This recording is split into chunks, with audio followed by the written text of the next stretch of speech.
हुर्मते रूहे पयंबर यक नजर कुन सूए माँ सल्लल्लाहु अलैहि वसल्लम रसूलुहुन नबियुल अमीनुल मकीनुल मुबीनुल मुईनुल करीम व नहनु अला ज़ालिका लमिनश शाहिदीन व शाकिरीन वल्हम्दुलिल्लाहि रब्बिल आलमीन। आइए एक मरतबा बाबा पर दुरूद शरीफ पढ़िए। अल्लाहुम्मा सल्लि अला सय्यिदिना व मौलाना मुहम्मद तब्बिल क़ुलूबि दवाइहा व आखिर अब्दान व शिफाइहा व नूरुल अब्सार व दियाइहा। मुख्तसर टाइम है क्योंकि हमारे सामने खतीब हिंदुस्तान हज़रत अल्लामा व मौलाना अमीरुद्दीन साहब क़िबला कादरी मंजरी रोने के होने ही वाले हैं, आने ही वाले हैं। वो अभी आराम गाह में है, उनकी तकलीफ सुन के जाना है। मेरी तकलीफ तो आप लोग सुनते ही है। बस मुख्तसर टाइम में मैं अर्ज करना चाहता हूँ कि हिंदुस्तान में इस्लाम लाए कौन? हिंदुस्तान में इस्लाम लाए कौन? क्या अल्तमश ऐबक लाए थे, या शहाबुद्दीन गौरी लाए थे, या निजाम लाए थे? इस्लाम कौन लाए? हजरात मोहतरम, मुख्तसर टाइम में आप हजरात की तवज्जो चाहता हूँ कि हिंदुस्तान में इस्लाम लाए कौन? क्या अल्तमश ऐबक लाए थे, या शहाबुद्दीन गौरी, या निजाम? तो आपका जवाब यही होगा कि इस्लाम लाने वाली जात हुजूर ख्वाजा गरीब नवाज है। अगरचे उस वक्त इस्लाम हिंदुस्तान के अंदर था, मगर शहाबुद्दीन गौरी ने जंग लड़ा, मगर शहाबुद्दीन गौरी को शिकस्त का सामना करना पड़ा। क्यों? कि अगर शहाबुद्दीन गौरी उस वक्त जीत जाते तो आज हिंदुस्तान के मुसलमानों को लोग ताने देते कि इस्लाम हिंदुस्तान में तलवार के भरोसे पर आगे बढ़ा है, लिहाजा शहाबुद्दीन गौरी को शिकस्त का सामना करना पड़ा और ख्वाजा अजमेरी को हिंदुस्तान बुलाया।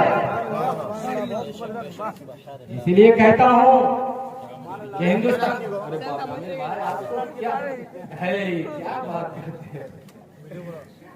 इसलिए कहता हूँ कि हिंदुस्तान में इस्लाम लाए हुजूर ख्वाजा गरीब नवाज ने।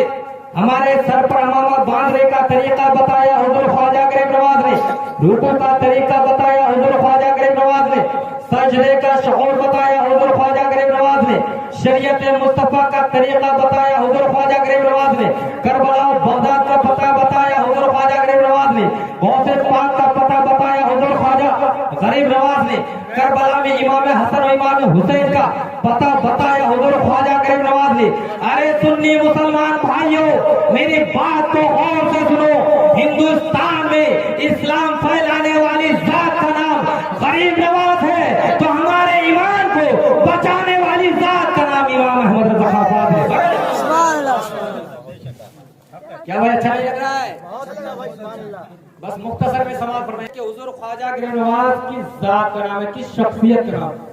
अंग्रेज जब यहाँ से चला गया, अमीर भाई, अंग्रेज जब यहाँ से चला गया तो एक अंग्रेज को उनके साथियों, उनके दोस्तों, उनके अज़ीज़ अक़ारिब ने, उनके रिश्तेदारों ने पकड़कर फरमाने लगा कि पूरे हिंदुस्तान की सैर करी, जरा ये तो बता कि हिंदुस्तान में क्या क्या देखा।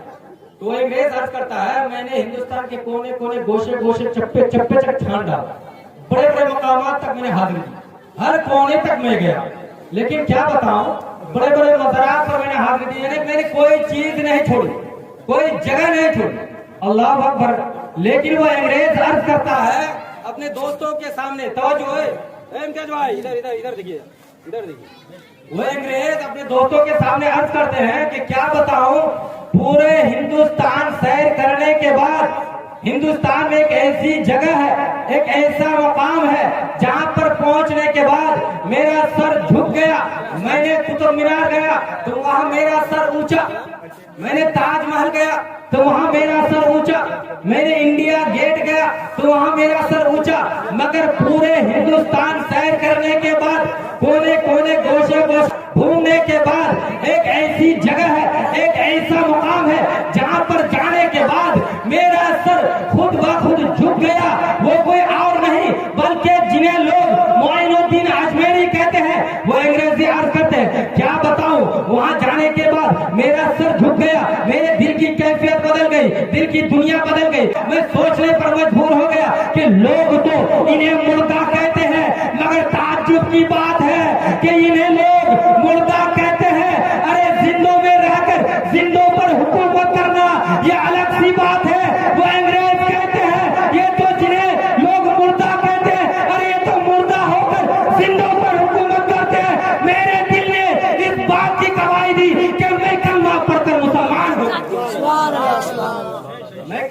जाकर मुसलमान हो गया अमीर भाई। अब उस अंग्रेज से उनके दोस्तों ने, अजीजों अकारिब ने अर्ज किया कि क्या बात है, आप हिंदुस्तान की हर वक्त तारीफ करते रहते हैं। तो वो अंग्रेज का जवाब सुनिए, तवज्जो इधर भाई, उस अंग्रेज का जवाब सुनिए कि क्या बताऊं, मुझे अपने देश छोड़ना पड़ेगा। अब वो अपना इंग्लैंड छोड़ने जा रहा है। कहा क्यों? उनके दोस्तों ने कहा क्यों? कहा क्या बताऊं, यहाँ मेरा दिल लगता नहीं है, मेरा दिल यहाँ बैठता नहीं है। तो उनके अजीजों अकारिब, उनके दोस्तों ने अर्ज किया, अरे भाई आखिर हिंदुस्तान में कौन सा ऐसा नशा है कि तूने पी लिया कि हिंदुस्तान की तारीफ करते रहते और यहाँ रहना नहीं चाहते हो? तो उस अंग्रेज ने जवाब दिया, तारीख हैरान थी, तारीख गवाह है, तवज्जो से सुनना।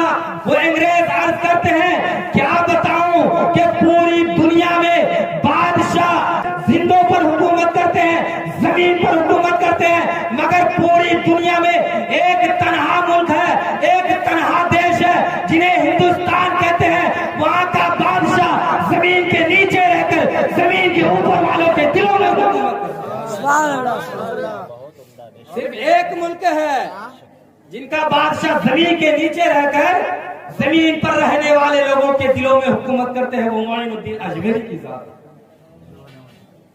हजरात, टाइम नहीं और ना बताता, हुजूर ख्वाजा गरीब नवाज अल्लाह अकबर 40 दरवेशों के साथ आना सागर में पहुंचे।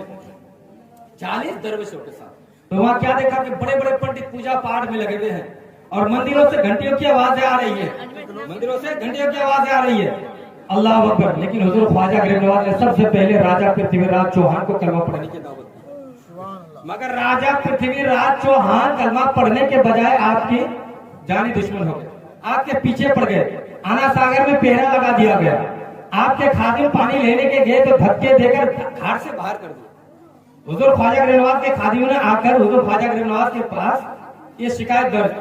हुजूर ख्वाजा गरीब नवाज जलाल में आ गए, लड़ने झगड़ने के बजाय एक खादिम से कहा कि लो ये कांसा लो और आना सागर से कहो कि मोइनुद्दीन तुम्हें बुला रहे हैं, आना सागर से कहो कि मोइनुद्दीन तुम्हें बुला रहे हैं। अल्लाह अकबर। वो खादिम गए, जाकर आना सागर से कहा कि मोइनुद्दीन तुम्हें बुला रहे हैं। इतना कहना होता कि पूरे आना सागर का पानी उसका समा जाता है, पूरे आना सागर का पानी उस छोटे से कटोरा में समा जाता है। अब मखलूक है खुदा परेशान, छोटे छोटे बच्चे भूख से बिलखने लगे, लोग परेशान हो गए। क्यों? कि सिर्फ आना सागर का पानी नहीं बल्कि गाय भैंस भेड़ बकरी माँ के सीनों का दूध भी उस कांसे में आ चुका था। अब मखलूक है खुदा परेशान, सारे के सारे लोग हुजूर ख्वाजा गरीब नवाज के पास गए, जाकर अर्ज करने लगे, हुजूर हमसे खता हो गई है, माफ कर दीजिए। हुजूर ख्वाजा गरीब नवाज को रहम आ गया। अल्लाह अकबर। फिर उसी खादिम से कहा कि जाओ इस कांसे का पानी आना सागर में ले जाकर डाल दो। अल्लाह अकबर। वो खादिम जाते हैं और आना सागर में वो पानी डाल देते हैं। अल्लाह अकबर। कुर्बान जाओ मेरे दोस्तों बुजुर्गों, जैसे ही आना सागर में उस कांसे का पानी डालना था कि आना सागर फिर पहले की तरह जलथल हो जाता। मैं अर्ज करने वाला हूँ कि आना सागर से मतलब मैं एक पॉइंट की बात बताना चाहता हूँ, ये वाकया ये करामत आप सुनते रहते हैं। हुजूर ख्वाजा गरीब नवाज आना सागर का पानी कांसे में जमा कर दिए और इमाम अली मकाम इमाम हुसैन मैदान करबला में अगर चाहते तो क्या पानी बर्पा नहीं कर सकते? बिल्कुल कर सकते हैं कि नहीं भाई? जब इनके पोते के पोते पोते के पोते पूरे आना सागर का पानी एक कांसे में जमा कर सकते हैं अमीर भाई, तो क्या इमाम अली मकाम इमाम हुसैन मजबूर थे? वो चाहते तो नहरे फुरात को बुला लेते तो नहरे फुरात सामने आकर खड़े हो जाते, मगर इमाम अली मकाम इमाम हुसैन ये नहीं चाहते। वो चाहते कि जिसमें रब तबारक व तआला की रजामंदी हो। क्यों? कि रब तबारक व तआला की रजामंदी अब दुनिया के पानी में नहीं बल्कि इमाम अली मकाम इमाम हुसैन और उनके तमाम जाने सारों के लिए हौज़े कौसर का जाम लिए जन्नती हूर इंतजार में खड़ी। अब मैं एक पॉइंट की बात बताना चाहता हूँ। हजरात मोहतरम इमाम अली मकाम इमाम हुसैन ने पूरे खानदान को लुटा दिया। इमाम हुसैन को तो जन्नत की बशारत पहले ही दे दिए थे, इन्नल हसन और हुसैन सैयदा शबाबिया हिल जन्नत। हसन और हुसैन दोनों जन्नती जवानों के सरदार हैं। तो फिर ये लड़ने की जरूरत क्यों पड़ी भाई? इतना बड़ा इम्तिहान क्यों लिया गया? आप लोग जो नमाज छोड़ देते हो, क्या समझते हो कि बड़ी बड़ी बिल्डिंगें बना लेंगे? चलो सही है, बनाओ, अल्लाह ने दौलत दी है, बनाया, सही है, लेकिन नमाज भी तो पढ़ा करो। जैसे आंख बंद हो जाएगी कोई साथ नहीं जाएगा, ना बेटा काम आएगा, ना बेटी काम आएगी, ना बीवी काम आएगी, कोई नहीं। इधर घर वाले कहेंगे कि छोड़ा क्या है, उधर फरिश्ते कहेंगे कि आगे भेजा क्या है, इधर कलम और कॉपी लेके बैठ जाएंगे। इसलिए इतराव नहीं, घमंड ना करो, मौत को याद करो, अंदरी कोठरी को याद करो। तो इमाम अली मकाम इमाम हुसैन से इतना बड़ा इम्तिहान लिया गया, तो हम और आप किस खेत की मूली है भाई? जब इमाम अली मकाम इमाम हुसैन से इतना बड़ा इम्तिहान, जबकि जन्नत की बशारत दुनिया में ही दे दी गई थी, तो हम और आप किस खेत की मूली है? मेरे दोस्तों बुजुर्गों, नमाज पढ़ो, नमाज, एक वक्त की नमाज छोड़ दोगे जन्नत में तुम्हारा नाम लिख दिया जाएगा। तो खैर मैं याद कर रहा था कि इमाम अली मकाम इमाम हुसैन ने पूरे खानदान को लुटा दिए। उन्होंने मोहम्मद अपने भांजे को लुटा दिए इस्लाम बचाने की खातिर, कासिम भतीजों को लुटा दिए, नौजवान 18 साल के बढ़ते हुए जवान बेटे अली अकबर को दम तोड़ते हुए देखा, 6 माह के बच्चे अली अकबर को भोग में दम तोड़ते हुए देखा। लास्ट में इमाम अली मकाम इमाम हुसैन खुद शहीद हो गए। क्यों? इस्लाम की खातिर। अल्लाह अकबर। अब मैं हजरात की तवज्जो चाहता हूँ, हजरात मोहतरम, जो जान देकर इस्लाम को बचाए, अमीर भाई तवज्जो, जो जान देकर इस्लाम को बचाए उसे इस्तिकामत कहते हैं, और जो पूरे आना सागर का पानी एक कांसे में जमा कर दे उसे करामत कहते हैं। आला हजरत,